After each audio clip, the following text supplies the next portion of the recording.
Good evening, and thank you for joining us at the Westerville City Schools Board of Education meeting.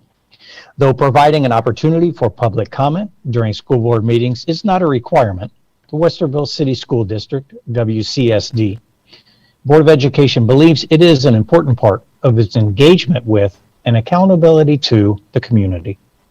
In response to public gathering restrictions now in place due to the coronavirus, and in the spirit of maintaining an opportunity for our public to participate in these virtual school board meetings, we are offering interested persons an opportunity to submit written public comment. During a typical WCSD Board of Education meeting, there are two opportunities for individuals to address the board. While functioning under this virtual meeting environment, the opportunity to submit public comment will open when the meeting begins at approximately 6 p.m. and close shortly after each public comment section is reached on the agenda. Per Board Policy 0169.1, each statement made by a participant shall be limited to 5 minutes duration. When submitting your comments through the provided forms, we ask you to please keep your comments professional, avoid the use of inappropriate language, and refrain from identifying individuals by name in the event of a complaint. You may use the links to submit written comments for the board's consideration, submit comment regarding a specific agenda item, and/or submit a comment of a general nature. All comments submitted become a matter of public record and are subject to release under Ohio law and the Federal Freedom of Information Act.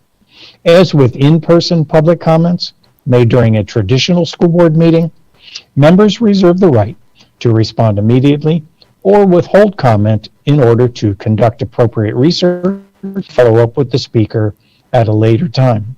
Thank you in advance for your understanding and cooperation.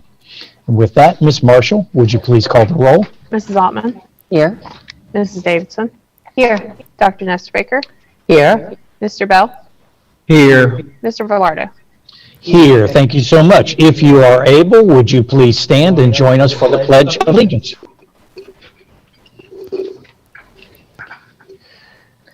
I pledge allegiance to the flag of the United States of America and to the republic for which it stands, one nation, under God, indivisible, with liberty and justice for all. Thank you very much. Moving on to agenda item 4.01, may I have a motion and a second to temporarily suspend Board Policy PO 0169.1, public participation at Board of Education meetings. May I have a motion and a second, please? So moved. Second. Thank you very much. Any comment or question? Hearing none. Ms. Marshall, please call the roll. Mr. Bell. Yes. Mrs. Altman. Yes. Mrs. Davidson. Yes. Dr. Nestor Baker. Yes. Mr. Velardo. Yes, thank you very much. Moving on, agenda item 5.01, approval of the minutes of the virtual hybrid meeting held on Monday, October 12, 2020. May I have a motion and a second, please? So moved. Second. Thank you very much. Any questions, clarifications? Seeing none. Ms. Marshall, please call the roll. Mrs. Davidson. Yes. Dr. Nestor Baker. Yes. Mrs. Altman. Yes. Mr. Bell. Yes. Mr. Velardo. Yes, thank you very much. Moving on, agenda item 6, report 6.01, Superintendent's Report. Dr. John Kellogg, please share with us this evening. Thank you, President Velardo, members of the board. It's a pleasure to be here this evening and provide some comments regarding some interesting items going on in the district. I'd like to start a little bit with an update on where we are with our construction projects and, most importantly, our work on attendance boundaries for the new elementary, new middle school. We re-engaged our committees on the attendance boundaries for the new elementary, new middle school this fall, working as best we can in this remote virtual environment. Hats off to the committee members who have been extremely diligent and working through a tough task under tough conditions. So really appreciative of the time and expertise they're putting into it. what I do want to share is that as they're moving forward with some drafting of some recommendations, community may want to be aware that there will be opportunities for the community to see the draft recommendations and provide some input on those. So we'll have some evening events planned, I believe, in November and in December. Look for exact dates and times and how we will do that. We'll be coming out here soon. Still figuring out that part with what we were dealing with COVID and public meetings. So there will be opportunity through those evenings for community members to take a look at the recommendations from the committee, and there'll still be some work from the committees before we bring that to the board here after the winter break. So we are back on pace with that work moving forward, and should have that done in time late winter, or for the community to know what those new boundaries will look like. Before I transition, any questions there from the board or clarifications they want in terms of the boundary planning? I think so. Thank you. The other thing I want to do is I do want to touch on where we are in terms of data we're hearing from Franklin County and Delaware County as it relates to the pandemic and its relationship to the school district. We are aware that Franklin County has moved back into red. We know that Delaware moved into red and moved back into orange in the last month. We are aware that last week Franklin County moved into red, and it was meeting the first 5 metrics on that county alert system, which puts us in a position of having to keep a close eye on and consider whether or not those conditions are going to impact where we're at now. At this point, as we look at those metrics, talk to the health department, and look at some localized data I'm going to share with you here in a minute, at this point, we think remaining in blended is still the right path to go. That obviously, for anybody listening, that obviously could change here in the future. And we will continue to monitor that and provide information to the community. We did send out communication to staff and families just before the weekend. So just keep an eye on those things as they shift. We do know overall that the data across the state and in our locality is getting worrisome again. I do want to share that we are almost fully up and running with our new data dashboard. That's a partnership with the OSU College of Public Health. This is their COVID Analytics and Targeted Response System, or CATS system. That is providing us district data for our attendance boundaries. So we have very localized data. On our website, you'll see our active cases and quarantine cases by school building. We've been doing that for a while. But now we have school district boundary data to add to our arsenal of information. And whereas that data, similar to the county, is getting concerning, we still feel like we're in a pretty good position. I checked earlier today, and we had 8 active staff cases and 32 active student cases. So amongst over 15,000 students and a large number of employees. So we are concerned with the uptick. We're keeping an eye on it.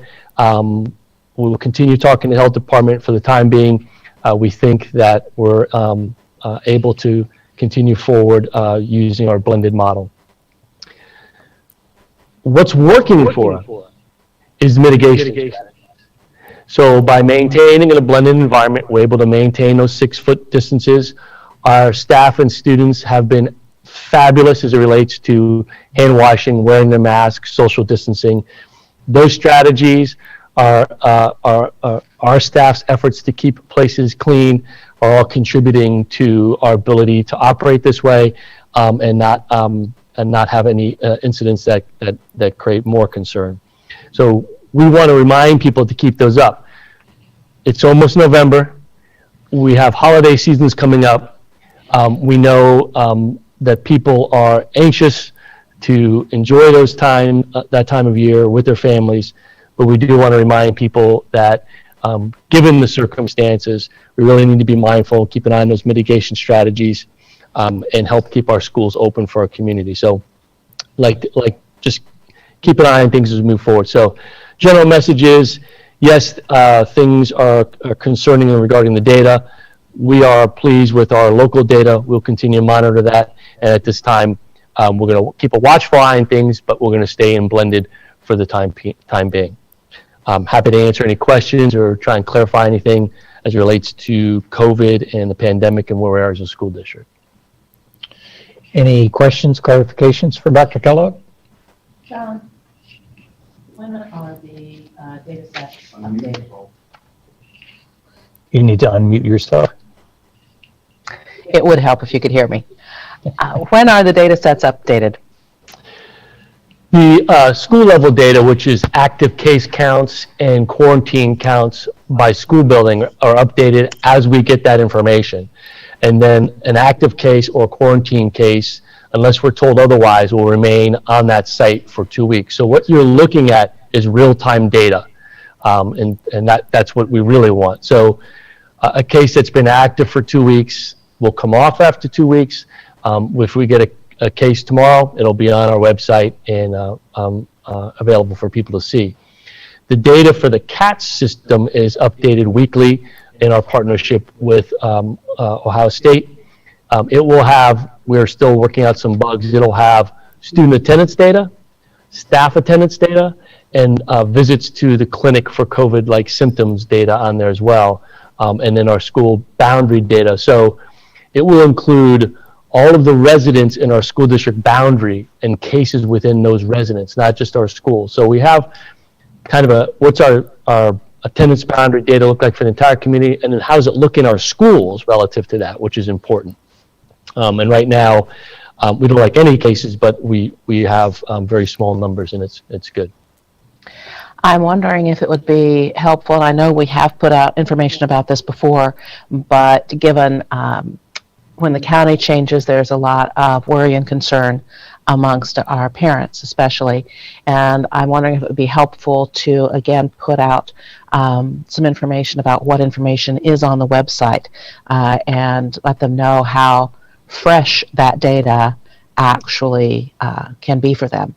I think it would help people understand both decisions to stay in blended, and if we should have to move to another model at some point, those decisions as well, and also help assuage some of their worries a little bit, because our numbers do not look as concerning as some other areas at this point in time, at any rate. That's a good point. We can work with the communication department and share that information again as we put out more information. In fact, after this meeting, as we put out the report from this meeting, we can add that as well as part of that report. So, yeah, I think if people will go to that website and look at that data, they'll get a good feel for what's going on in the district. I ask a quick question. Can you talk about when families should receive notification? Because on social media, I've seen some confusion about when they get an email and, they get, because I think people are talking to each other and finding, well, my kid and that kid are in the same class, but we didn't both get an email. Did that mean I should have gotten an email but didn't? So can you just sort of walk through that? Yeah, and there's two factors. There's our own internal communication when we become aware of a case, and then we partner with the health department. We'll make some initial decisions and then work with the health department. So there's communication that comes from us, the families, and the communication that comes from the health department as well. And some of that is workload issues for the health departments. But in general, those turnaround times are pretty good. You're going to see differences in the communication, mostly due to the contact tracing, and whether or not that 6-foot barrier and the 15-minute barrier was pierced. So it could look different for two people in the same classroom, depending on seating charts. Were they together on the bus? Were they together in the cafeteria? Those kinds of factors may make a difference in what you hear. We will always take a very conservative approach in terms of informing people, as will the health department. So there will be differences in that timeline. Some of it from the health department, mostly our staff. Deb Meisner and her team, the nurses, have done a fabulous staff of being responsive real quick. And frankly, if someone has a concern, contact us and we'll let you know. It's hard to put an exact timeline because all the notification. Yeah. But what's working, again, I'm going to remind people, wearing your mask, staying 6 feet apart, washing your hands, are all intended to prevent the transmission of the virus itself. And if we're doing those things, then you're less likely to be impacted. Frankly, where we've seen the biggest impacts have generally been around athletic programs, where because of the nature of the event, and though the standards for those don't look like the same they do in our classrooms, that's where we tend to see a fluctuation. And in most cases, the impact from an active case in a school building is pretty marginal in terms of number of people quarantined. Okay, thank you. I think that's helpful to understand, just to get the message out that this is very granular, like it's really about contact tracing. And so when people are getting those different messages, there's a reason for that. So they don't need to worry that they missed a communication, but if they're afraid they did, just to have them reach out. So, I would say to anyone, if you are concerned that your child might have been exposed and you haven't heard anything, I would encourage you to take the precautionary steps as a parent and let us know. There's no harm if you say, I'm keeping Johnny or Susie home today because they said they were near that kid and I didn't get an email, or they said they were near someone. You're better off doing what makes sense for you as a family. Contact us. We'll work through it. No harm, no foul. We don't want anybody being nervous about sending their child to school if they're concerned that they may have been in contact with someone and haven't heard anything yet. So that would be my message to anyone, is use that good parent judgment and then contact us and we'll work through it with you.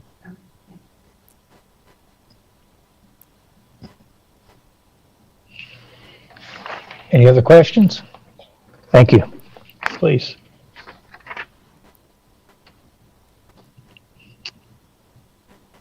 That's it for me. Awesome. Thank you. I didn't want to cut you off. I wanted to make sure. I finished my notes and I just carried on. Like, Must be done. holidays are coming. Let's enjoy them safely and keep ourselves and head in the right direction. Staff and families and students are just, I can't thank them enough for how responsive they've been to what we need to do. And I know it's uncomfortable and not where we want to be, but it seems to be helping out. Yeah, and I would echo that. I think we would echo that. I'm talking in my own family about Thanksgivings, and that's usually 25 people, and holidays. Let's just say holidays, and we just need to be cautious if we want to maintain the good record that we have thus far. So it won't belabor that anymore. Thank you, Dr. Kellogg. Our next report, student well-being and food service. Tammy Santa and Carrie Dennis. These are two ladies who do incredible work in our district. And Carrie and Tammy, I don't know who's going to begin and kind of bring us up to date on this, but if you wouldn't mind, both of you just kind of introduce yourself in case people aren't looking at the screen and have your kind of title there. You all do. Every person on this board up here knows the tremendous work that both of you do. So thank you, and share some good news with us, what you're doing, the good work. All right, thank you. I will jump in first. Good evening, everyone. I am Tammy Santa, coordinator for student well-being and mental health. And just thanks to President Bellardo, members of the board, Dr. Kellogg, and Ms. Marshall for Carrie Dennis and I to join you tonight. I'll let Carrie do a quick introduction and then I'll get us started. Good evening. I'm Carrie Dennis. I manage food service and purchasing for the district, and we are definitely excited for this opportunity to talk a little bit about what we've been doing. So thank you.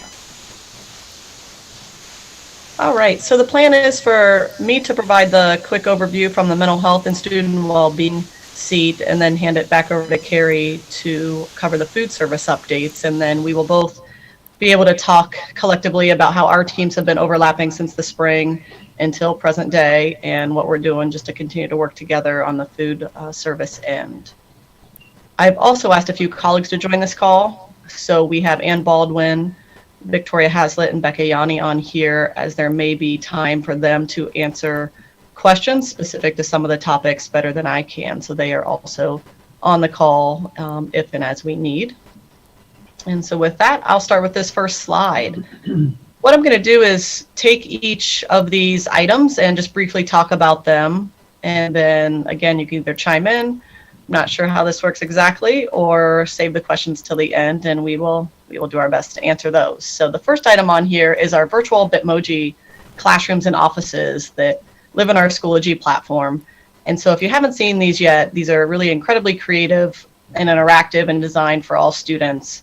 And our student well-being team uses them in so many different ways. I would encourage you to check them out and just know that every student well-being staff member has created one and uses them on a daily basis. And let me back up one step. When I say student well-being team, sometimes I don't qualify who I'm referencing. So it's a pretty big team of people. This is our K-12 school counselors. So that is going to be 12 at the elementary, 11 at middle, and 13 at the high school. And we used to call our school counselors guidance counselors. We now call them school counselors. Then we have our next group, which is our school social workers or mental health specialists. And we have 8 of them. And then our Concord counseling staff. And there are 5 of them. So in total, that is 49 people when I refer to student well-being group. That is encompassing all of those people. So next on the list would be creative ways we are connecting. And there's so many ways to kind of talk about here.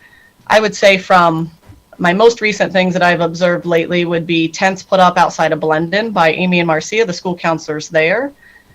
They're keeping safe distances with their masks, and they're going through and meeting every student, which they've accomplished meeting all of their hybrid students at this point, and they call these their minute meetings. So just getting really creative outside and accomplishing those.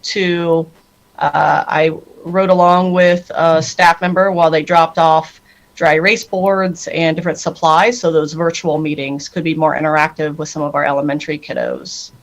And then I would just say regular safe home visits that this team has been doing on a daily basis, just trying to connect with our families and our students in a variety of ways. So I've had a lot of great conversations in driveways and on lawns. Next up is Parent Prep.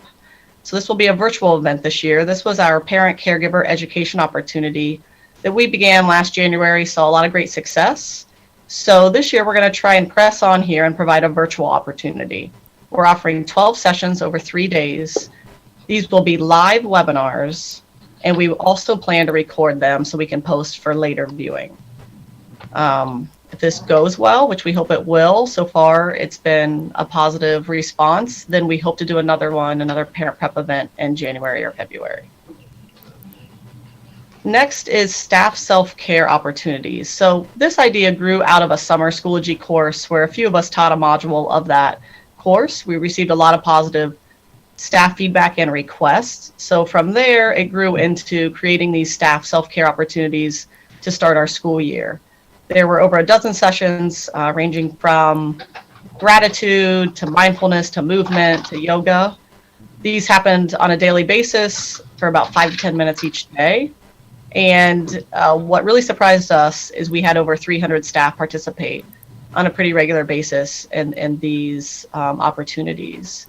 The feedback was overall very positive, so we will plan to start another round of this next month for our staff. Next up is consistent team collaboration.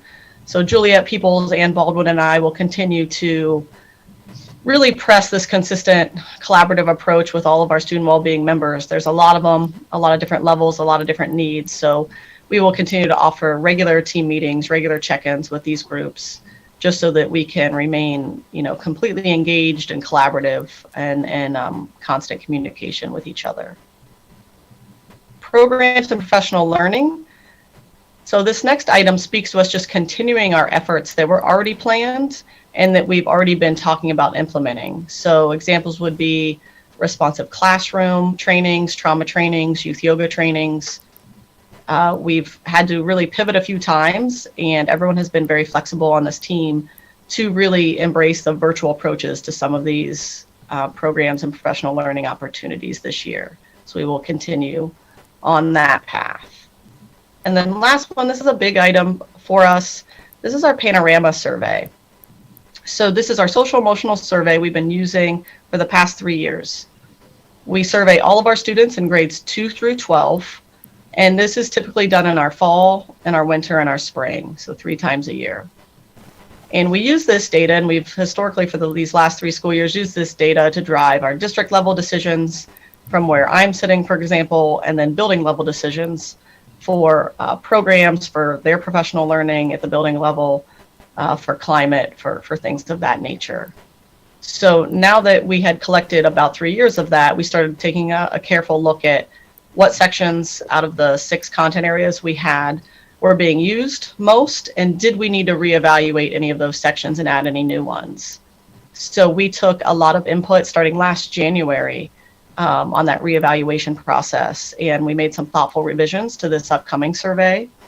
So this was done with a lot of different staff work groups and then some community opportunity for feedback as well. And so specifically, we have added questions related to supportive relationships, which is a prong off of sense of belonging, which was our most widely used content area, and then 2 sections on equity. So again, the reason Victoria and Becca are on this call is I've worked closely with them and with their buildings over the years as it relates to their specific data results and how they've responded to that at the building level. I can talk a lot about Panorama, but that is what I'll leave you with for the moment. And Jill, you can head to the next slide. Thank you.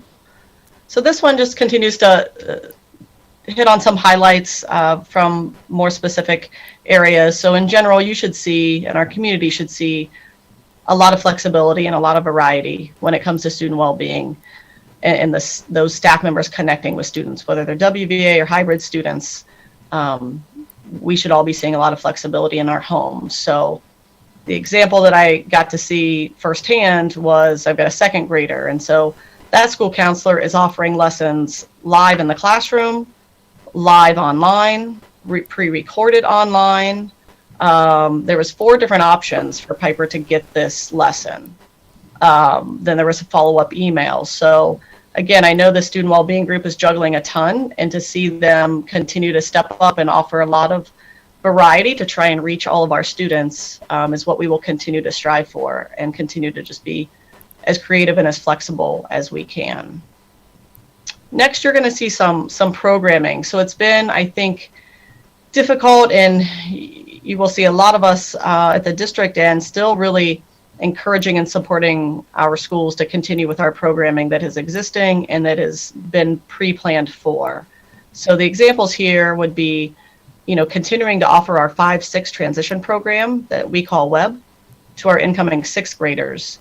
And there was a lot of obstacles in getting that rolled out this year, but they did a tremendous job with that effort, while we're still planning to move forward with its sister program called Link Crew, which is our 8-9 transition program. So although that will be another virtual training, we're still scheduled to complete that in the spring to roll into our next school year for 8-9. The Youth Yoga Project, we just trained 50 staff members a couple weeks ago in that content. And then we're also in the beginning stages of the Hope Squad planning for our 3 high schools to begin next school year. And so this is something we've been looking at for a few years now, and it's a peer-led mental health and suicide education prevention program. So just some things that we just continue to work through. Next, you'll see a handful of us spent some time with our athletic directors, our athletes, and our coaches in July and August. And we just really wanted to connect with them, see how students were doing, see what assistance they may need. And some of them took us up on our offer as we started the school year. So we were invited into practices.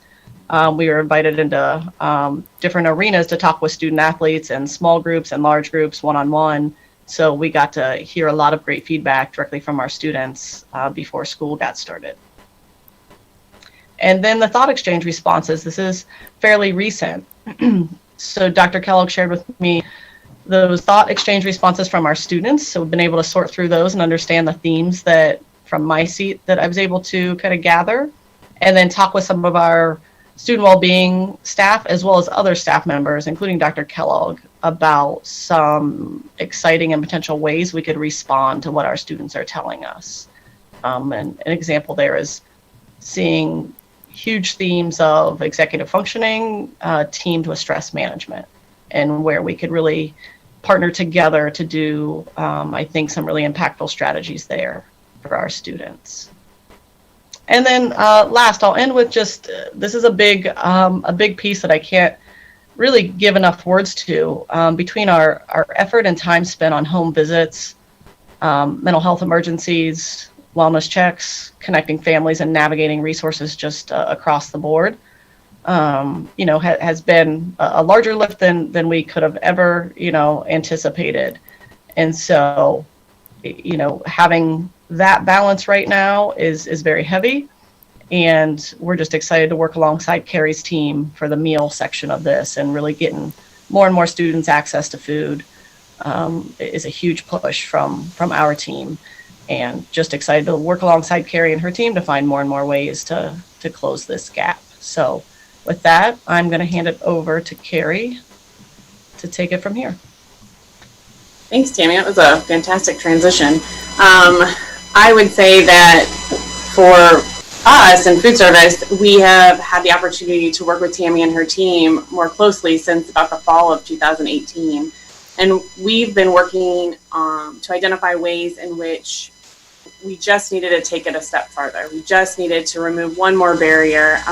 Food service has a lot of rules and regulations that we have to follow. And how do we find success for our students in meal service for them, all while following those rules? So working with Tammy's team has been great, because we've been able to identify making the application part of the enrollment process. So families, their first welcome into the district is, this is how we want to help you.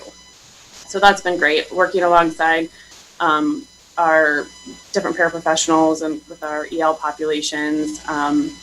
All became really beneficial in the spring when everything shut down, and we wanted to make sure that we were able to still reach our students. So the way that we provided meals in the spring to collectively put, a whole week's worth of food into a single delivery really became really important. And identifying student favorite meals, items, how do we package it? My team just continuously pivoted the plan. This is working really well. Let's take this out. Let's add these things in. And partnering with our transportation team, Bob Line and his whole group, to take the food to where our students were, was ahead of the curve for most of our area, and having the support to do so, and seeing how we continue to work collectively in different departments to find success has led us into this spring. So when school was starting back up and we were virtually learning, how are we going to do this? And how do we know that we're being successful? So while the plan has changed several times, it's always with the student and our community and families in mind. So we started with 2 pickups once a week, which was working really well. We found a lot of success with that. And then when school started a blended model, we recognized that we needed to be more available to our families. And so we have found some success in the last couple of weekends with having a Saturday morning pickup for our virtual academy families and those that may need a little bit of a different plan. So I think as we move forward with the rest of this year, we'll continue to take our successes and learn from the areas in which we can.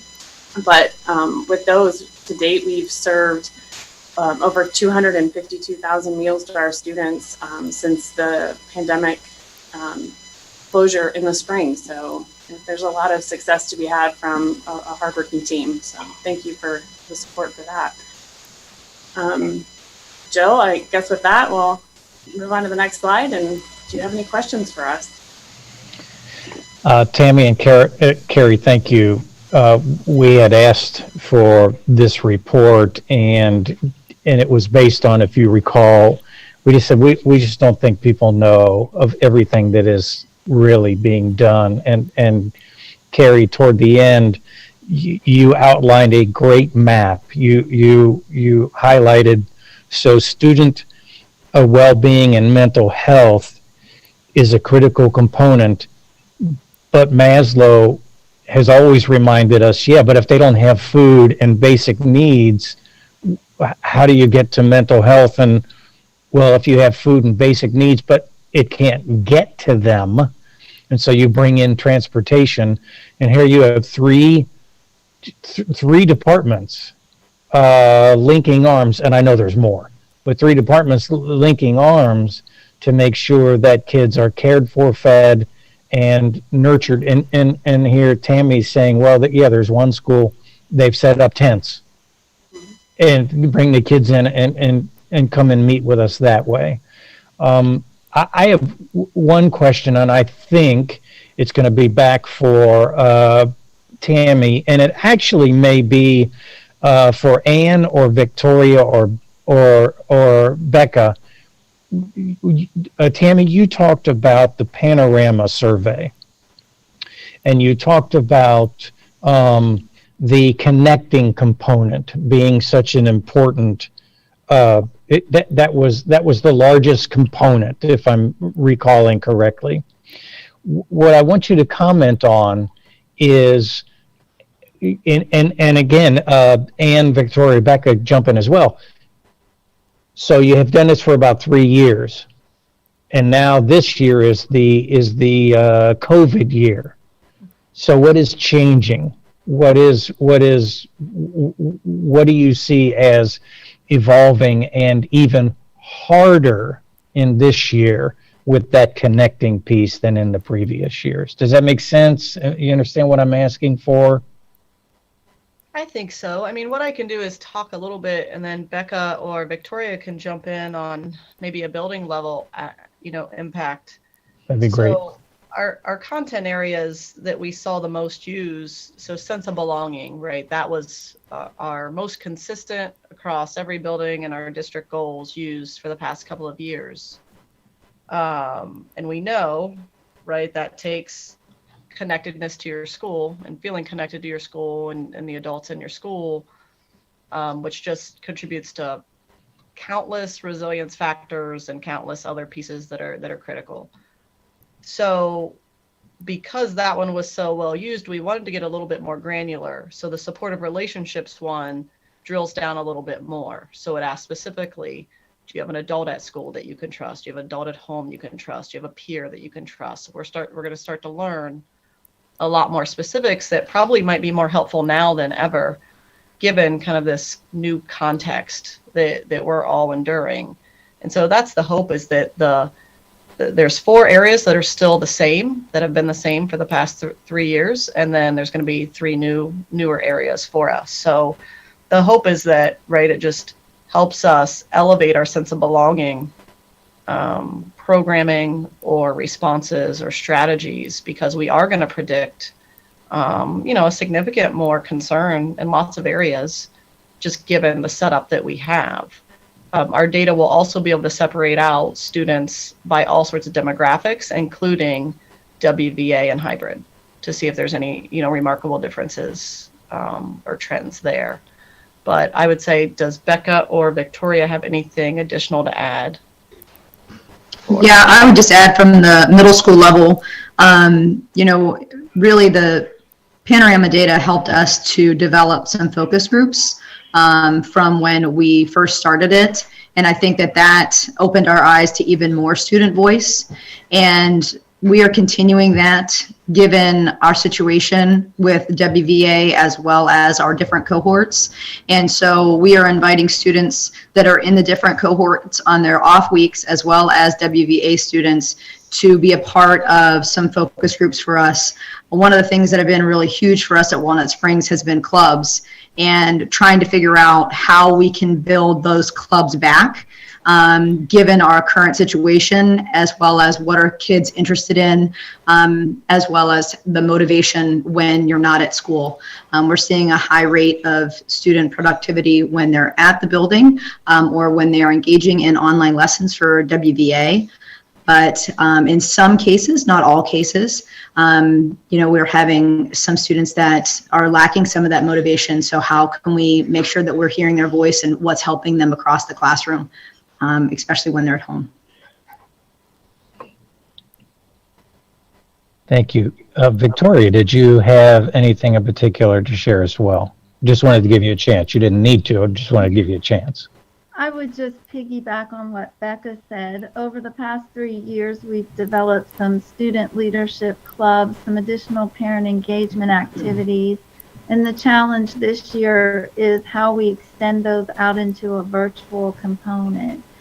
So for example, the parent engagement activities where we brought the parents in, now we're looking at taking parent engagement funding and pushing out to the parents, creating teams to visit families and be sure that remote connection is happening as strongly as when the kids are in the building. And so I'm curious to see, once we surveyed the students in the upcoming month, what that data looks like in comparison to last year when we were in the building working with the children and involved in, very similar to what Becca said, parent and student focus groups and student leadership activities. And one of the things we did last year was meet with groups of students every Friday and talk about those areas of sense of belonging. Do you feel safe at school? Tell us your story, in very small groups so that children felt free to talk comfortably about their sense of belonging here at school and in the larger world. So I'm really curious to look at the difference in the data and see what areas we need to address in this blended model. That's wonderful. Thank you, Victoria. I just, how we can do that in this blended WVA model, how we can help kids feel connected, cared for, just hats off to all of you. And for those of you that may be listening, you may not know, Victoria Hazlitt is the principal at Wilder Elementary School, and Rebecca Yanni is principal at Walnut Springs Middle School, a couple of our outstanding principals. And thank you all for being on this call. Enough for me. Any other questions, comments for Tammy or Carrie or any other team behind the scenes? I have one. Absolutely. This is probably for Tammy, but it dovetails a little bit with academic affairs. So I'm wondering how, you mentioned stress and stress management, and there's sort of two sides to that, right? There's how you deal with stress, and then there's what's putting stress on you. So for a lot of our students, you know, who are trying to learn all the things they would learn if this were a normal year, that's a challenge. So I'm just wondering how the Panorama results, like how do you work with academic affairs, or maybe imagine doing that in a different way this year? Just thinking about how those pieces come together. If and I realize it's a little bit vague and it hasn't gone out yet, and this is a different year, but just what are your thoughts on that? Yeah, that's a great question. I think, you know, there's a couple answers. I think the thought exchange brought out some ideas. Again, we've got to drill down a little bit more to your point, right? There's definitely different sources of stress and different components. I have people who have never really felt what stress or anxiety is before, and here we are, right, in a new setting. And others who are already, you know, had stress naturally within them to some degrees, and now, you know, the stress is just taken off, right? So we have lots of different components there. So we are already working, especially at the secondary level, where the resources with social workers in addition to school counselors are there, of trying to navigate different ways to get into classrooms to talk in general with all students, no matter what, about just the current space and the current context, and just giving that permission to just talk through that, and then to be able to articulate, what do you need? What are some things we can do proactively, as well as in response to feeling stressed? So that's already being worked on, and we'll continue to evaluate what the possible Panorama data says. But the hope is to, you know, we know this is going to be a long-term plan of what we can do proactively, as well as responding to need, to put some tools in front of students on a regular basis. And that is what Dr. Kellogg and I, along with a couple other staff members, talked a lot about last week, was this marriage of stress management and executive functioning. And, you know, it's talking to a classroom last week where, you know, we shouldn't wonder why remote weeks and why WVA does not lend itself well to academic performance or social emotional well-being.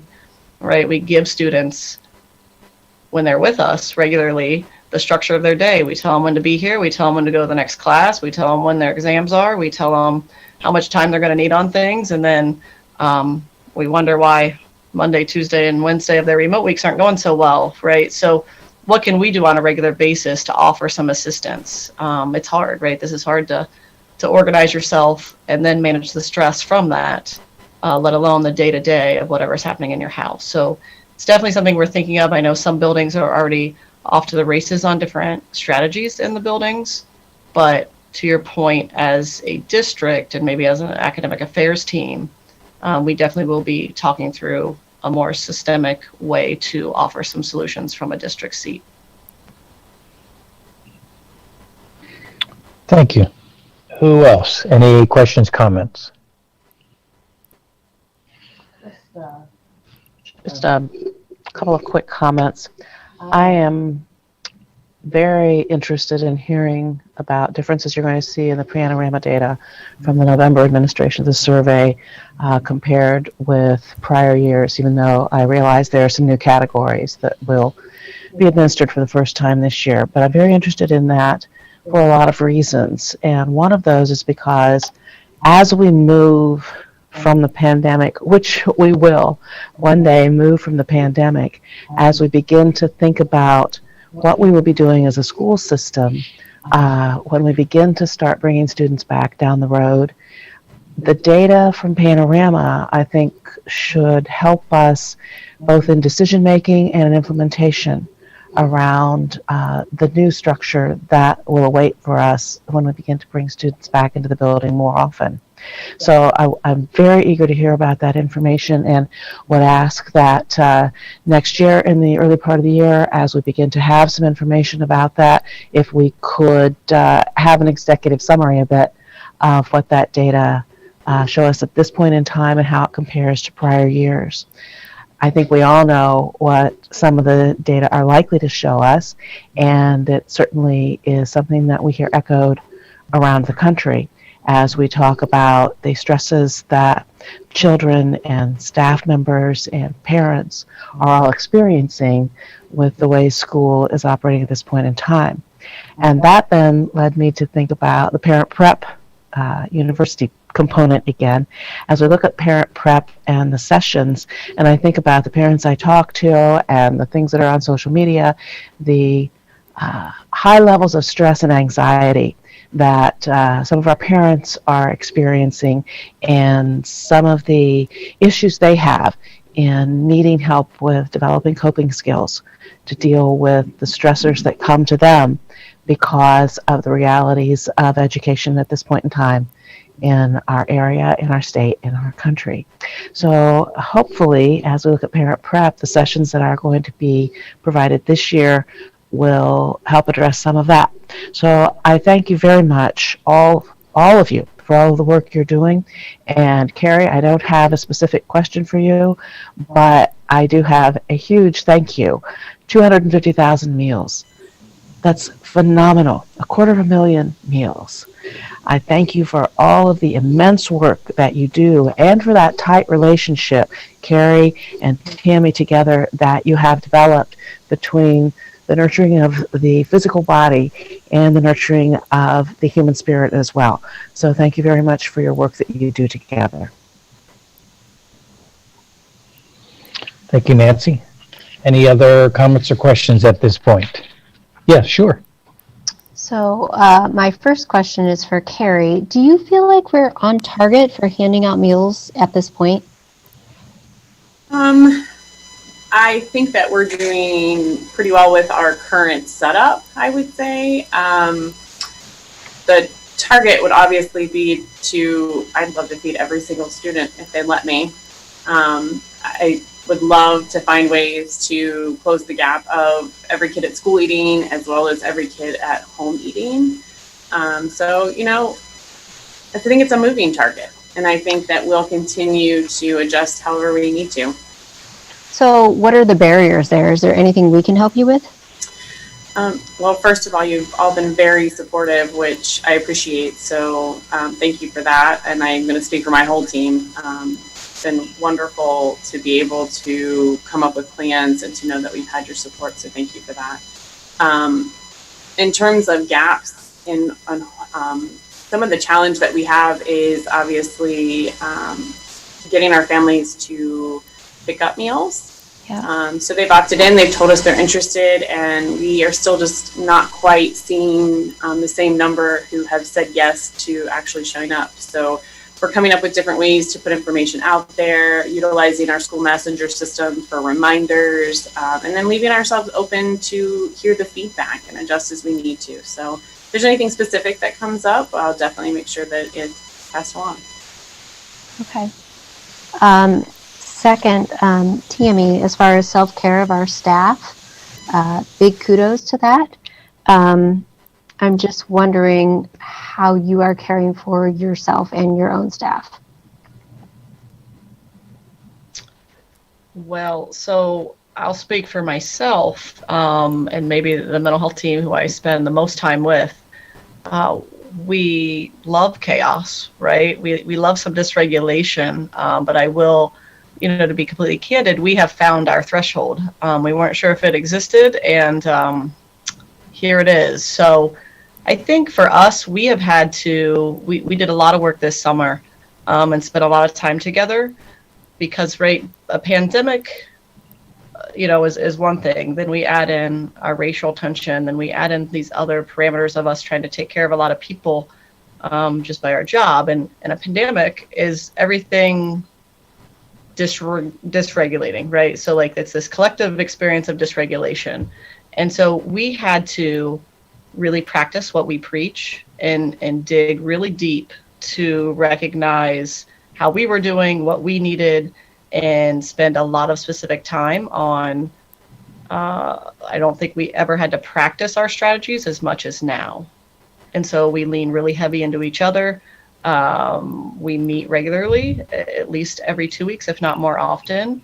And this mental health group is as vulnerable as we've ever been to say, hey, I need this or who needs that. And that's usually not what we do, right? We're the fixers. So we've just been trying to open ourselves up to that self-practice, and the staff self-care was incredible, but it forced us into a daily practice as well. So, we're trying to take some of those wins and really use those strategies to benefit not only ourselves and our teachers, right, but that will eventually trickle down to our kids. So just trying to practice all the good things that we often are doing the teaching on. Well, thank you. Thank you to you and your staff and food service and transportation. Amazing teams. So thank you. Any others? Tammy, Carrie, Ann, Victoria, Becca. I think you mentioned transportation in there as well, right? And I know there's a lot of other people behind the scenes, and each one of you represent really a team of people. I know each one of you would say it's not you, it's the team. And we are exceedingly grateful for what you're doing. And thank you for this report. Well done, well received. Dr. Kellogg, thank you for your report. Well done, well received. All very important information. So thank you. Moving on, agenda item 7.01, public comments pertaining to action items. Remind you that there is a link, and for items that have been sent in, I will be reading those in the second public comment section. Agenda item 8.01, may I have a motion and a second to approve the financial report and investments for September 2020. A motion and a second, please. So moved. Second. Thank you both very much. Ms. Marshall, please share with us. Thank you, President Velardo, members of the board. This month we are going over the September 30, 2020 month-end financials. September is the third month of the fiscal year, so keep that in mind when we talk about these numbers. For the general fund, we had year-to-date receipts of $63.8 million, year-to-date expenditures of $48.5 million, and we ended with an unencumbered fund balance of $133.7 million. And that did include the what is normally August settlement for property taxes, but ended up being September this year due to the delay in collections. For Franklin County, we are still waiting on Delaware County settlement. For all funds, we had year-to-date receipts of $80.3 million, year-to-date expenditures for $65.3 million, And we ended with an unencumbered fund balance for all funds of $269.5 million. And that's all I have for that. Awesome. Thank you very much. Any questions or comments? Hearing none, please call the roll. Mr. Bell? Yes. Mrs. Davidson? Yes. Mrs. Altman? Yes. Dr. Nestor Baker? Yes. Mr. Velardo? Yes, thank you very much. Moving on to agenda item 8.02. May I have a motion and a second to appoint Dory Christian and Sue Holschler, am I pronouncing that right? Holschler, to the Audit Committee. May I have a motion and a second, please? So moved. Second? Awesome. Ms. Marshall, do you want to say anything about them? You want to welcome them? We are very grateful. I know that. We are grateful. So I'm so proud of just the response that we received to the vacancies on the Audit Committee. We had 2 vacancies. We received 10 applicants, which is probably a record for the Audit Committee. I think that says a lot about our community and the interest in being involved. So Dory Christian, she's a parent in Westerville schools and is also a practicing attorney with Nationwide Insurance. Through her position with Nationwide, she has experiences in compliance and internal audits. She also mentioned that her mother was a high school teacher and her father served on a school board where she grew up. So we're really excited to have her added to the team. And then Sue Holschler, she is a parent in the Westerville schools and also a CPA employed with HMB in Westerville as an accounting manager. She's a former auditor with KPMG. She's volunteered with Amherst PTA, Heritage PTA, and Our Community, Our Schools. So very excited to have both of those individuals on board. And we have 3 returning Audit Committee members, Alfred Hammond, Keith Gaskins, and Eric Kyer. They've all agreed to serve another year on the Audit Committee. So our auditors will start with us on November the 2nd to start the process for the fiscal year 20 audit. And that's what these folks will be helping us with. That is wonderful. And Ms. Christian, Ms. Holschler, truly, I hope you're watching, but if you're not, somebody pass along to you that we are very grateful. Any questions, comments? Hearing none, Ms. Marshall, please call the roll. Mrs. Altman? Yes. Mrs. Davidson? Yes. Dr. Nestor Baker? Yes. Mr. Bell? Yes. Mr. Velardo? Yes, thank you very much. Moving on, agenda item 9.01, 9.11, personnel consent agenda. May I have a motion and a second, please? So moved. Second.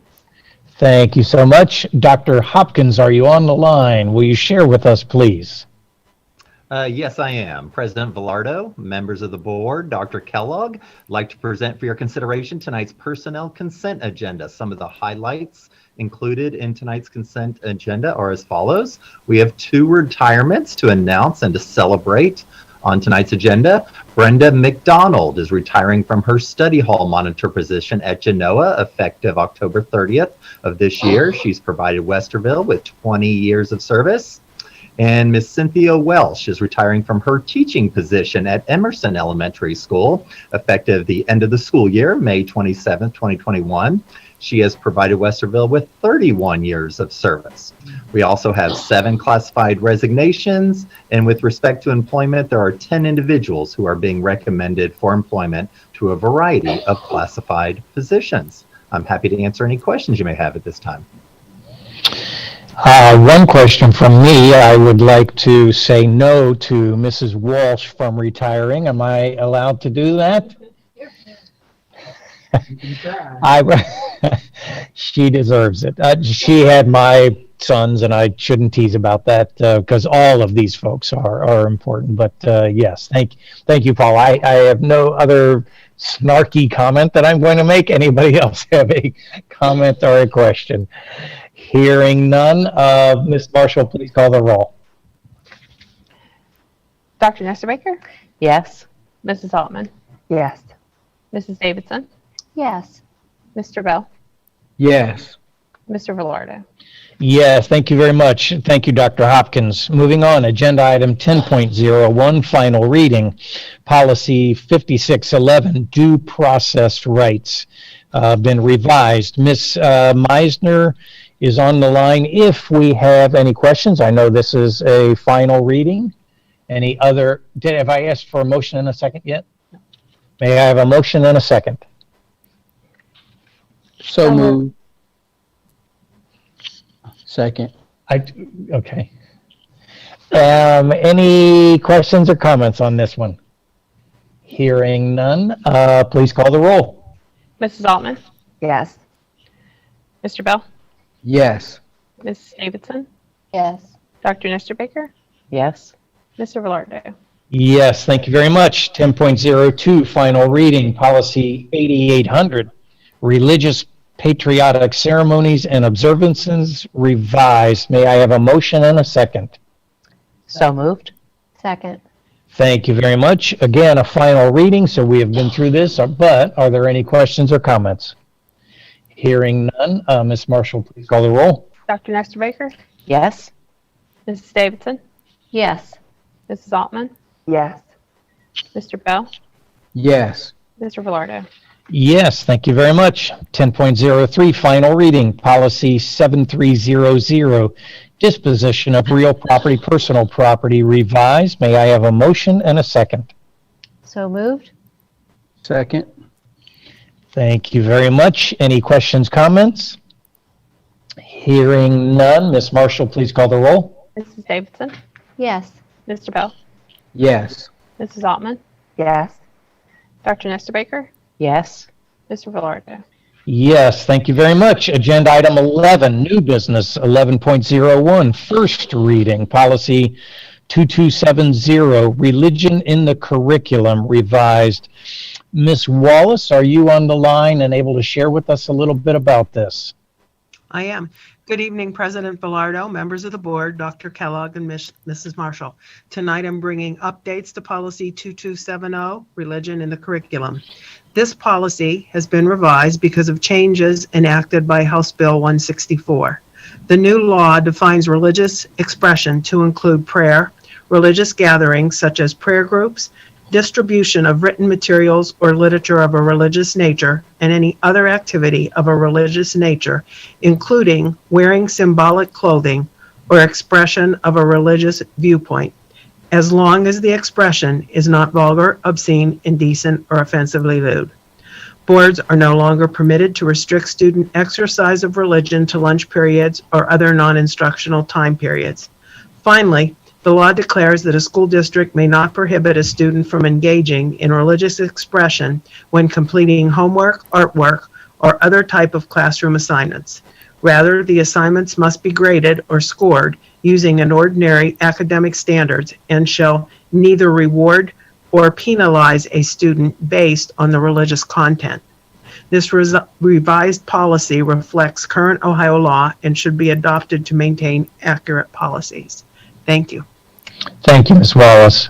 Any questions at this point? I know it's first reading, so we're just seeing, hearing none. Thank you. New business 11.02, first reading, policy 6325, procurement, federal grants and funds revised.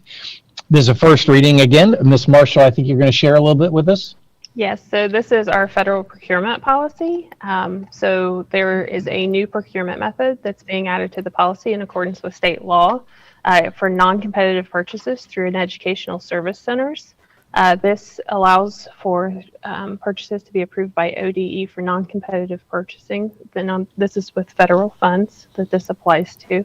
If the ESC lists all the services it provides, including cost of the services on its website, if it's been designated as a high-performing ESC by the Ohio Department of Education, and if ODE has determined that the ESC is substantially compliant with all audit rules and guidelines during the most recent audit conducted by the Auditor of State's Office.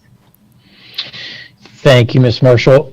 So just a question of clarification for me. So are some ESCs not designated as high performing, and is that a process that they need to go to become designated that? So that is an area that I don't know a whole lot about as far as the high performing piece. I believe it's sort of like a report card for the educational service centers. Okay. But having never been part of an ESC, I'm not familiar with that grading card. Okay. Dr. Kellogg might have some expertise in that area. What constitutes a high performing ESC? Do you know? It's a great question. I don't have an answer for you, but I'll get you one. I'll call my good friend Tom Goodney of the EFC of Central Howell, which I'm sure is a high-performing ESC. Absolutely. That's all we'd be attached to. So I'll do some research for you. Thank you, and I apologize to both of you. That question just came to me, and I should know that when things come to me, I should not speak them. Not a question. Thank you very much. Moving on quickly. Agenda item 12.01, donations. May I have a motion and a second to receive these donations? So moved. Second. Thank you very much. And we always say, because we always mean, the donations we receive in this district are outstanding and heartfelt and needed, and we are eternally, significantly grateful. Please let us convey that to all of you on these donations. May I, Ms. Marshall, please call the roll. Mr. Bell? Yes. Dr. Nestor Baker? Yes. Mrs. Altman? Yes. Mrs. Davidson? Yes. Mr. Velardo? Yes, thank you very much. 12.02, may I have a motion and a second? Resolution approving asbestos abatement work for Phase 2 construction at Westerville South High School. A motion and a second, please.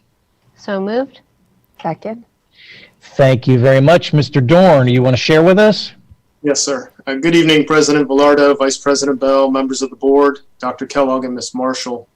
This asbestos abatement work is in preparation for the second phase of South's renovation work. And as recommended by our environmental consulting engineer, Gandy and Associates, the majority of this work includes removal of asbestos-containing walls, ceilings, and floors on the first floor of South's North Academic Wing. The work shall commence in 4 phases starting on November 16th and is to be substantially complete in June of 2021. All work is being executed in non-occupied areas, and as an added safety precaution, the work hours will be from 4 p.m. to 3 a.m. when school is in session. Bids were solicited in accordance with the Ohio Revised Code on September 21st. We received 8 bids that were publicly read on October 8th. The lowest responsible bid was submitted by Total Environmental Services in the amount of $139,310. This is approximately $61,000 or 30% under Gandy's original estimate of $200,000, and it is being recommended that the board accept Total Environmental Services bid as presented. Thank you, Mr. Dorn, very much. Any questions about this? I do have some. Sure. Since I have a kid who's in that building. Mr. Dorn, I know that you all take tremendous precautions for our students and our staff, and I appreciate that the work is happening outside of school hours. Can you just talk briefly about any other precautions that are in place to keep asbestos fibers from moving into other parts of the building, just to paint a picture for families, I think would be helpful. Well, initially the area is walled off. That whole wing where we'll be doing our abatement work, it will be a self-contained area. But inside of that, even for the contractors that are working, they take special precautions, sometimes includes air locking spaces where they're going to be doing this work with decontamination showers and things like that. So Gandy and Associates will oversee this. They are remarkable at what they do. We just, while it's actually safe to do the work while students and staff are in the building because of the physical mitigation strategies that they do, we just still won't do it. We just feel better by not doing it. So that's why the hours are from 4 p.m. to 3 a.m. But they're remarkable with all of the standards that they have to follow.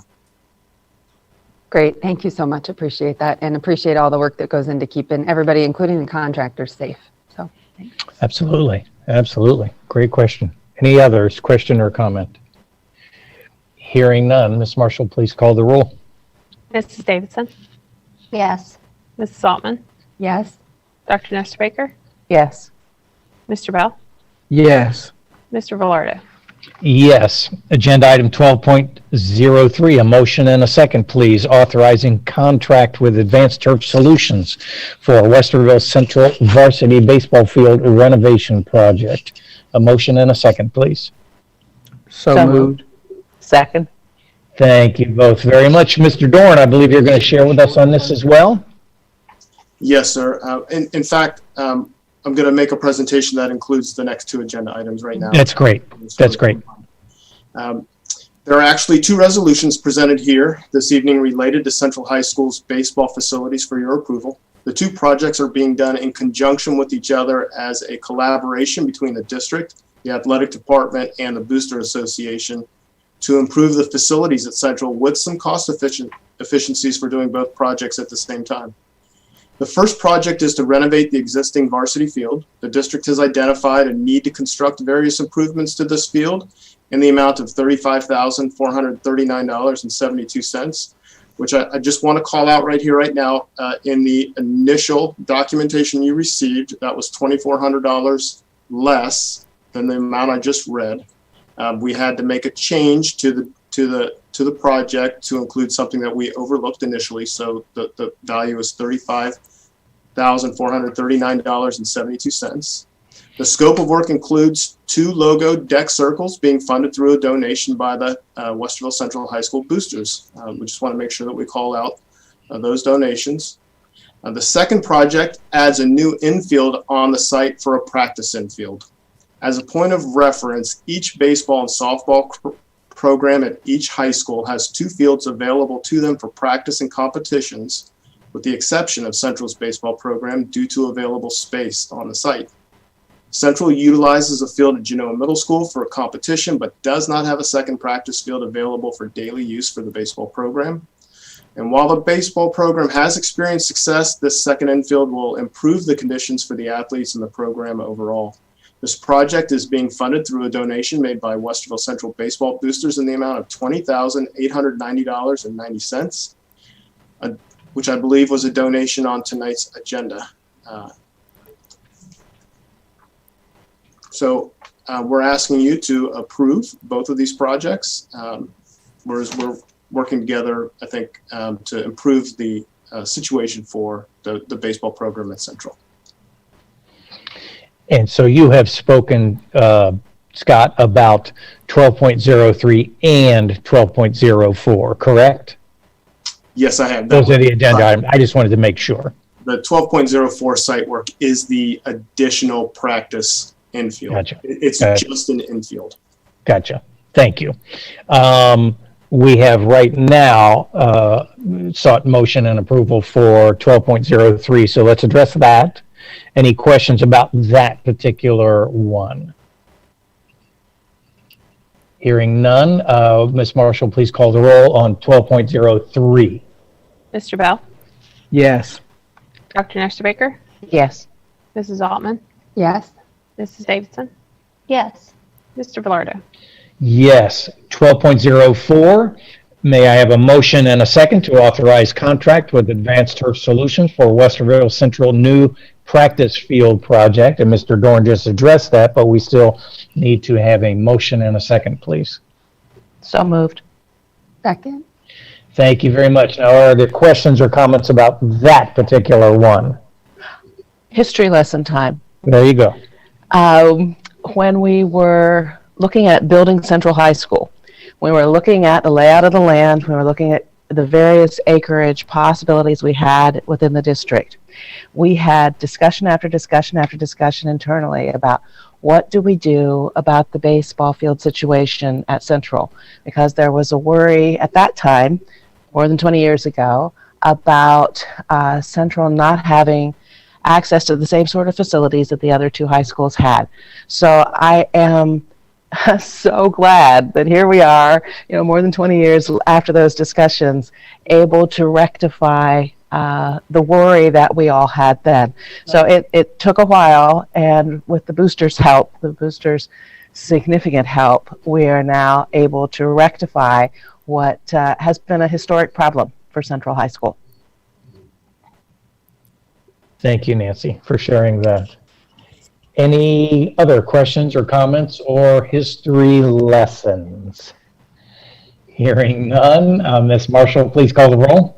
Dr. Nussbaker? Yes. Mrs. Altman? Yes. Mrs. Davidson? Yes. Mr. Bell? Yes. Mr. Velardo? Yes, thank you very much. Agenda item 12.05. May I have a motion and a second to approve a resolution to suspend the athletic eligibility requirement for grade period 1 of the 2020-2021 school year. A motion and a second, please. So moved. Second.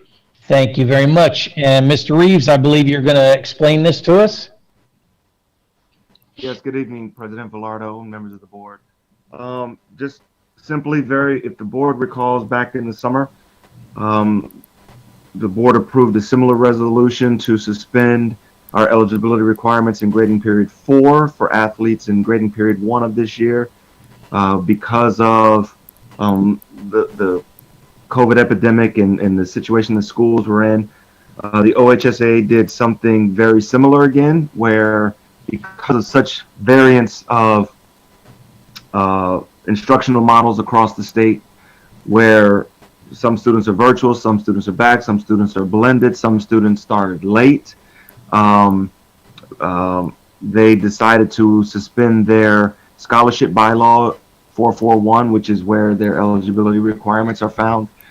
And so the recommendation for the resolution is to mirror that and parallel that because we too started in a great variance of ways this first grading period, where we started a week later than we thought we would, maybe a little bit more than a week later. We started in a 100% virtual model when we weren't, that's what we didn't plan to do at the beginning of the summer, but the circumstances put us that way. Great deal of our students, just shy of 4,000 of our students, 2,000 of them in secondary, where athletics is a part, are in the Westerville Virtual Academy. So we've got students in a variety of ways, and so that's why this request for the resolution is before the board to suspend our eligibility requirements, which would impact students for the second grading period. Thank you, Scott. Any questions or comments on this? Hearing it. Just one. Sure. Mr. Reese, thanks for that. And I know that we're always following up with our students and especially our student athletes. Can you just briefly talk about, when we have a student maybe who wouldn't have met the eligibility requirements in the spring and maybe is struggling to do that again, what sorts of support we have in place for them? Well, ordinarily, just to give you background, there's two different eligibility requirements. There's OHSAA, which is just the most fundamental. They've got to pass 5 1 credit or equivalent. The equivalent would be if I'm taking a semester class, but then if I took it for 2 semesters, that would be the equivalent of a 1 semester class. So basically 5 periods. The general rule of thumb is PE does not count because it's a quarter credit. In middle school, that was just lowered to 4 classes, any 4 classes. And so then we have our own eligibility requirements, which for the most part requires our students to have a 1.75 GPA. Students who don't do that a couple of times over their career can apply for a GPA waiver, meaning they met OHSAA's eligibility requirement but did not meet ours. Maybe they passed 5 classes but only had a 1.5 GPA. And so they can be granted a waiver, and most of those come with stipulations such as they must do weekly grade checks. They must go to a study table. Many of our coaches provide study table activities for our teams. There's more contact with the teacher, and a variety of things that they may be asked to do. And they sometimes get very, very creative with the support that they provide students. So we couldn't ascertain who was or was not eligible from grading period 4 to grading period 1 because we just did pass fail. And so we didn't do grading. So the athletic directors, knowing that the resolution was passed, I don't believe that they even ran an eligibility report. And from an A, B, C, D, E, F, all you would have is a pass fail. So you don't know if a student passed with a D, a C, a B, or an A. But I think they have a good handle. One of the things, being a former coach myself, you know who your players are, and you stay on top of them, and you track them, and you're following their academic progress, and you set up the study tables, and you maintain communication with families, you maintain communication with teachers about what students need to do to be successful in the classroom.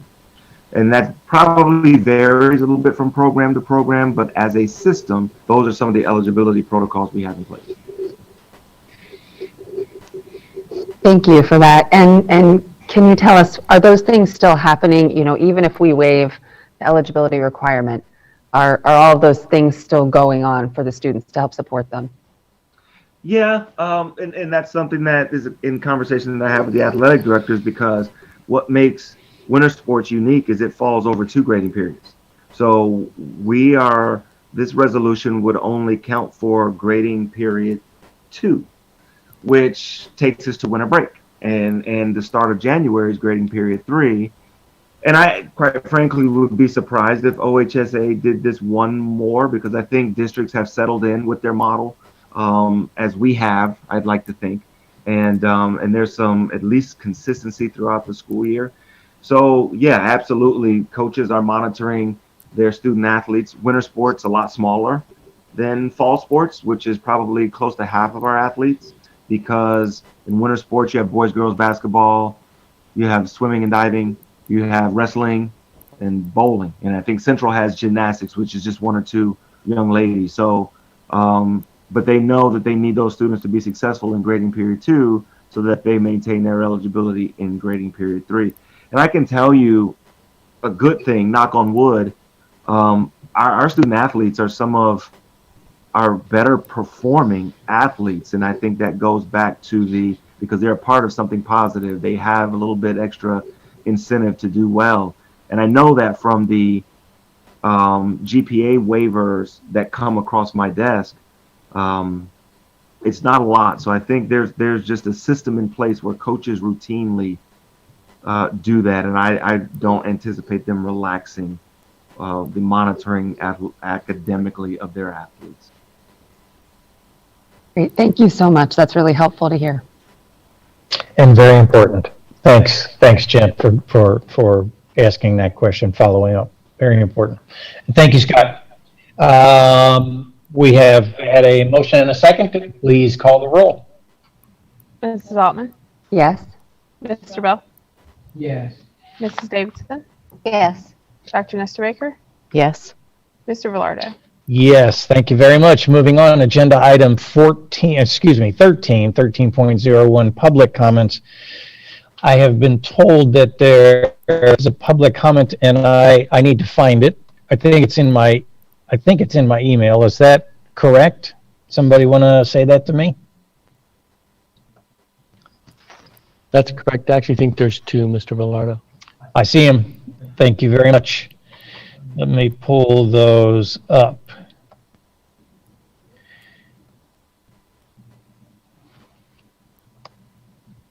Oops, sorry.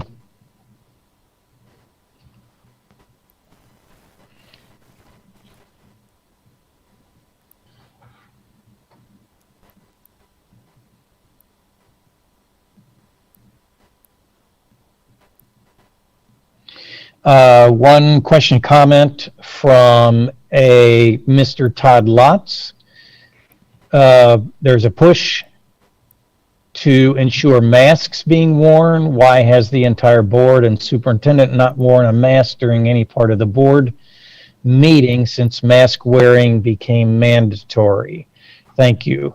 We are not wearing masks because we are separated by barriers, and they have been put up there for our safety. So And we all wear masks when we come into the building until the meeting begins.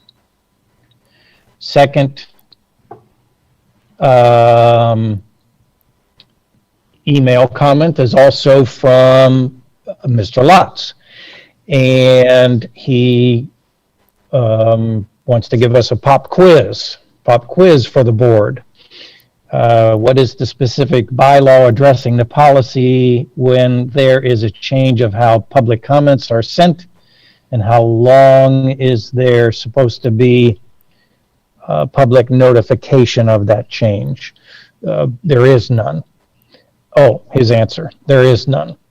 What that means is leadership can change their public comment policy without notification. Case in point, prior to the last board meeting, public comments were to be submitted through the Google form links at least 24 hours prior to the start of the meeting. At the last board meeting, that policy suddenly changed. Where was the public notification? Where was the transparency and honesty? When leadership was questioned multiple times to provide physical proof as evidence, what was the response? Question mark, question mark, question mark. Quote, you have all the relevant information you need in regard to the question about the district's public comment section of board meeting agendas, end quote. Just the latest in months-long line of lies, deceit, and unethical and evasive behavior by our leadership. I assume that means us. If a formal complaint is filed against the superintendent, who would hear that? Our school board. What has the board done the last two meetings? Total silence, exclamation mark. That further proves the point that our leadership confirms the same guilt as who they have the power to evaluate, and their own leadership skills and character as history shows in all areas. What is good leadership? Per General Norman Schwarzkopf, leadership is a potent combination of strategy and character. But if you must be without one, be without the strategy. Character is what really matters, really is capitalized, and is the only capitalized thing to count at the end. Leadership is not only functional, but involves living as an example to others and be models for the rest of the district, not just your own children/grandchildren. Why ask the question? Because if our leadership truly cares about our district and not just their own wants, desires, and needs, they would challenge our leadership, hold that person more accountable in public meetings, and call out when not being truthful and evasive. So what side of the fence is our board on? Remember, board, that actions speak louder than words, which actions reveal the same unethical behavior as our leader you govern, superintendent you govern, stating the facts as a parent, as one who has months of email communication to back that up.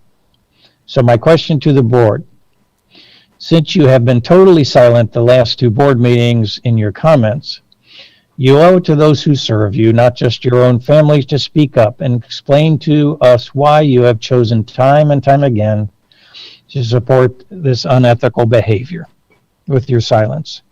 A quote I came across recently, no response is a response. It's a powerful one. Remember that.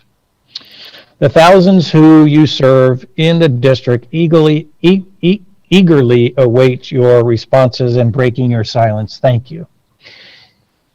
That's the end of public comments. Moving on to board comments. I am going to comment.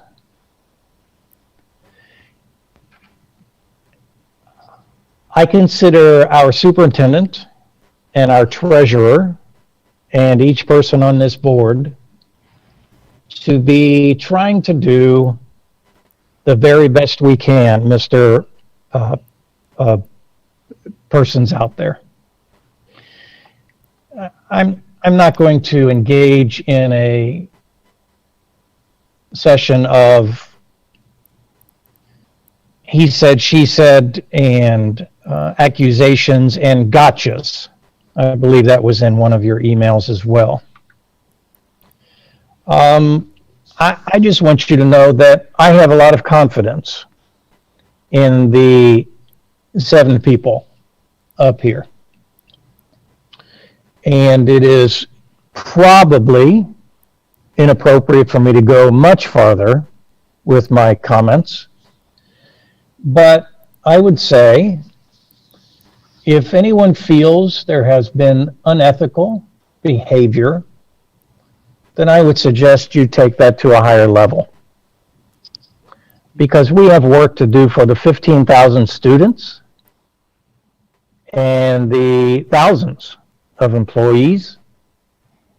And I would just say, as one board member, not speaking for any other board member, don't hold them accountable for my words.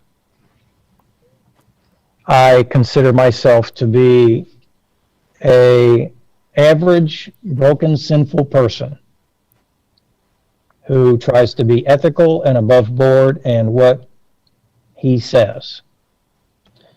And I stand by that, and I stand by my colleagues up here. And there are many things I could say, but I think for the first time, I will say less than what I choose to say.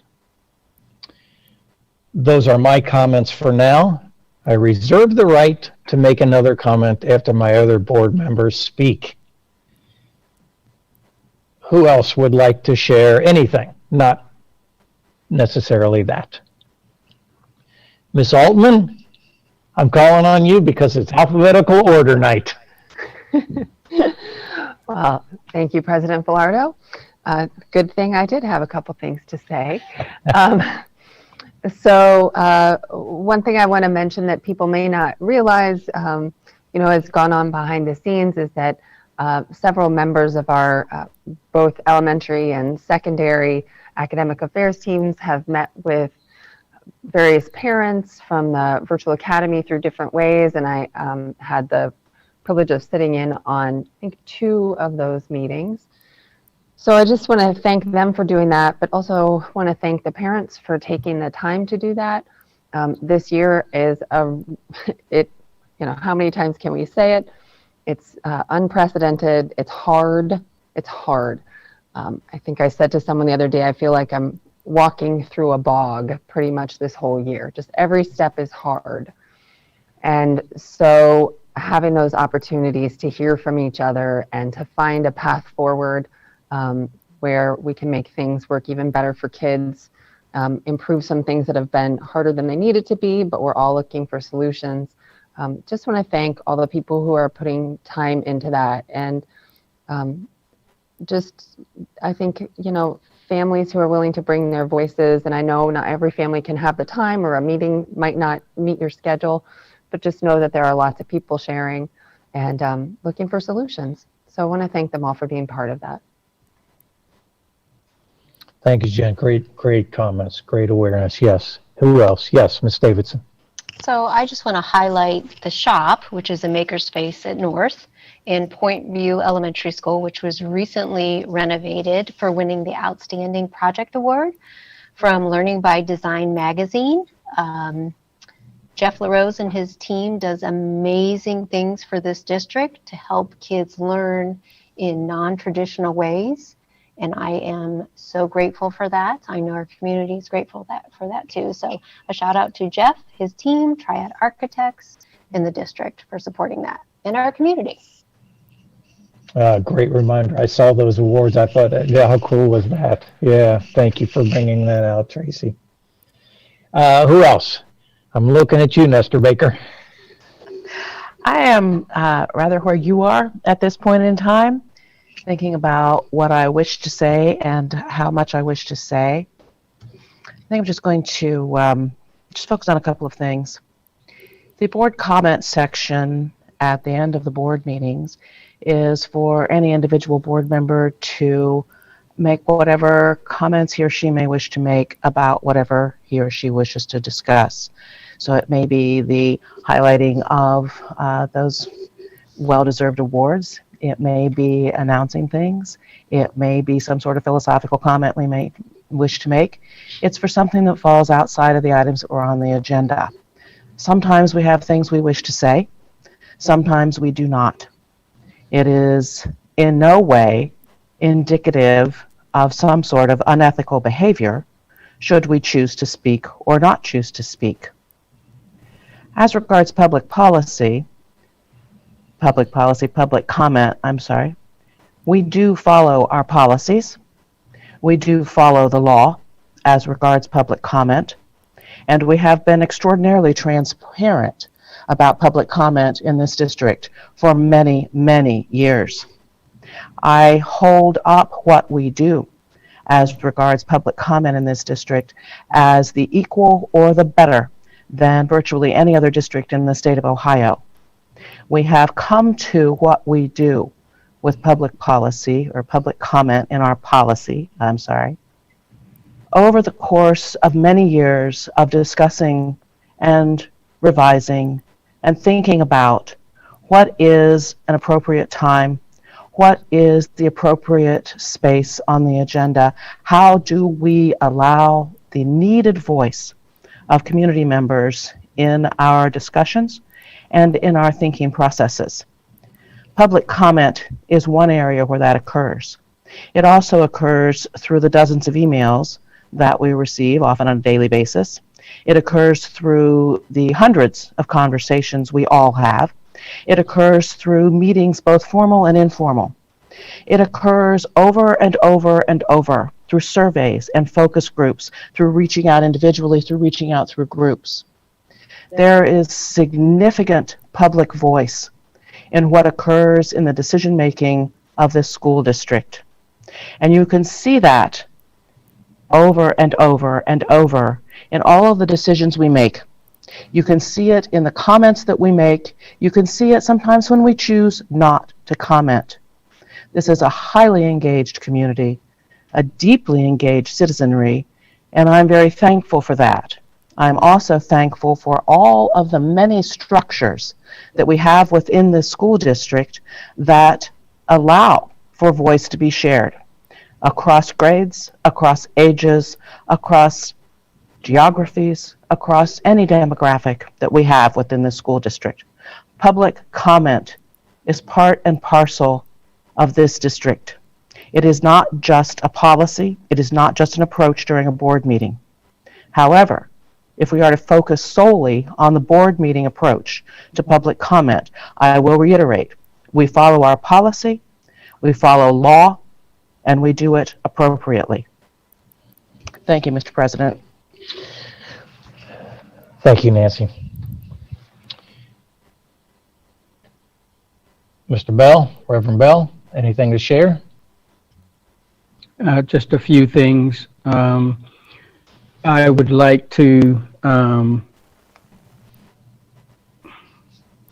say that I truly consider it an honor and a privilege to serve alongside each of you. I have gotten to know you all over the years and stand by your character and integrity, and that goes for our superintendent, Dr. Kellogg, our treasurer, Ms. Marshall, and for each of my 4 fellow board members. It is truly an honor to be able to serve with you. And so I would also like to take this opportunity to welcome the 2 new Audit Committee members. Welcome them, thank them for volunteering their time to be a part of the team. And let me also congratulate and thank our retirees. Thank you so very much for all of your many years of dedicated service to the students and the families of the Westerville City School District. So thank you all very much. Thank you, Mr. President. Thank you, Reverend Bell. Moving on, agenda item 16, dates, times, locations of our next meeting, October 26, 2020. The board will meet in a virtual hybrid meeting Monday, November 23, 2020 at 6 p.m. here at the Early Learning Center. And moving on to agenda item 17, may I have a motion and a second for adjournment, please? So moved. So moved. Second. Thank you very much. Any discussion, question? Hearing none. Ms. Marshall, please call the roll. Mr. Bell? Yes. Mrs. Davidson? Yes. Mrs. Altman? Yes. Dr. Nestor Baker? Yes. Mr. Velardo? Yes, we are adjourned. 7:40.